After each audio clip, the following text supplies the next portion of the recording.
Shalom, Akim. First, let this video, let's give all praise, honor, and glory to the Heavenly Father, Yahweh, Ba'ashem, Yahushai, Ba'ashem, Rakakadash.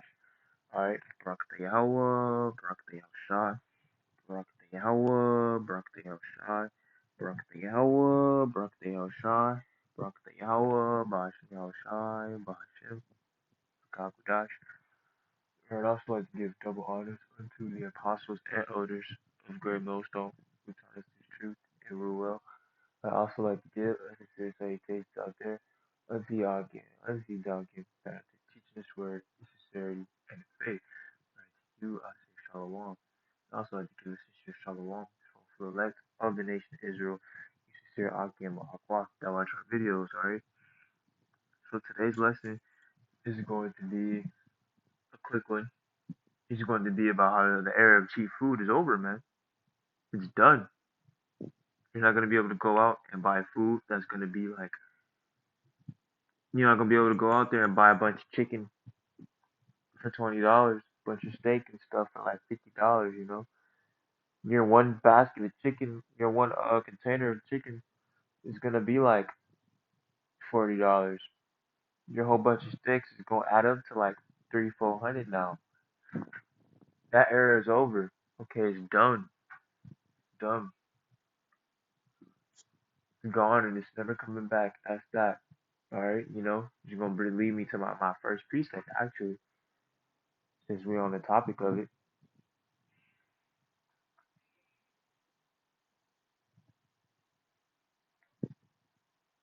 Behold, in second Esdras 15:5, behold, saith the Otto one, will bring plagues upon the world, the sword, famine, death, and destruction. For wickedness hath exceedingly polluted the whole earth, and the hurtful works of the man, that's the spirit. Because I wasn't even going to pull this precept, but yet when I pull up my King James Bible and my Safari web browser, this is the first thing that pulls up, man. And this is a plague, man. Famine. It's coming because of these food shortages, man. It's even though it's orchestrated, okay, by the rulers of this place, the rulers of this world, it's still a plague, it's still a famine. Alright. This is Jeremiah 51:8. Babylon is suddenly fallen and destroyed. Howl for her, take balm for her pain, if so be, she may be healed. We would have healed Babylon, but she is not healed. Forsake her, let us go everyone into his own country, for her judgment reaches unto heaven, and is lifted up even to the skies. Which is lines up with Micah 2:10.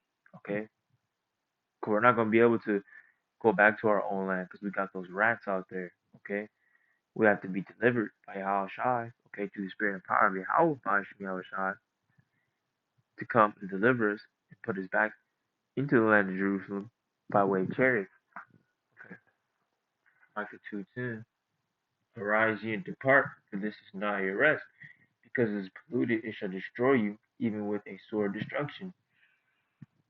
Okay? We gotta depart from this place spiritually. Okay? We gotta arise and depart from this place spiritually. Okay? Precept to this. Oh, Jeremiah 51:6. Flee out of the midst of Babylon and deliver every man his soul. Be not cut off from her iniquity, for this is the time of Yahweh's judgment. He will render unto her a recompense. What Babylon is he talking about? The Babylon in Revelation. Revelation 17, I believe 6 or 5. And upon her forehead was a name written, Mystery, Babylon the Great, the mother of harlots and abominations of the earth. Okay? This is where we are. America is Babylon the Great. So without further ado, let's watch this video. This is Dabu7 taking a look here at the issue with the food shortage here and what they're calling a supply chain conundrum, that they act like they don't know what's going on, this and that. Well, I've shared footage over on my Twitter feed of a man walking around at the ports that sat there pretty much all day with all these trucks waiting, and not one single crane had moved. Okay? This is the issue. People can say, oh, maybe they don't have a worker, they don't have somebody to get up there and do that, but that's ridiculous when one of the truck drivers was willing to get up there and do it. This is all because someone's stopping this. And if you don't see that, I don't know what to tell you. There's something going on here. And the bottom line is this: the supplies are thinning. The prices of stuff is going up. And if you look at someone like the Chicken King out of the UK, someone that's tied into food big time, they're saying food is too cheap. The chicken today is too cheap, and that you can expect everything to start to go up. This is a guy that produces 33% of all poultry products in the UK, himself, that made this statement. Everything's going to go up. So, an Alabama school just had to make an announcement that, yeah, we serve breakfast, we serve lunch, but guess what? We're running low. We can't get supplies because of all this stuff. So, food shortages. Biblical prophecies being fulfilled, man. Call Yahweh Bashim Yahushai Bahashim Rakakodash, man. Brakta Yahweh, Brakta Yahushai, Brakta Yahweh, Brakta Yahushai, Brakta Yahweh, Bashim Yahushai Bahashim Rakakodash. I'm going to hear the Spirit. This is 2 Ezra 16 and 18. Now I'm starting verse 17. Woe is me, who will deliver me in those days? Because Ezra seen the times I was getting into, man, the time of Jacob's trouble, pursuant to Jeremiah 30:7.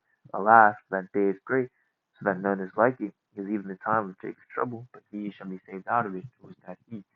The elect. Okay, it's like Ezra 16 and 18, the beginning of sorrows and great mourning, the beginning of famine and great death, the beginning of wars, and the power shall stand in fear, the beginning of evils. What shall I do when these evils shall come? Behold, famine and plague, tribulation, and anguish are sent as scourges for a minute. For all these things they shall not turn from their wickedness, nor be always mindful of the scourges. Behold, victuals shall be so good to you upon the earth that they shall think themselves to be in good case. What are the victuals, man? Shoes, clothing, stuff that's not really important, man. And even then shall evils grow upon earth, sword, famine, and great confusion. For many of them that dwell upon earth shall perish with famine, and others that escape the hunger, the sword shall destroy.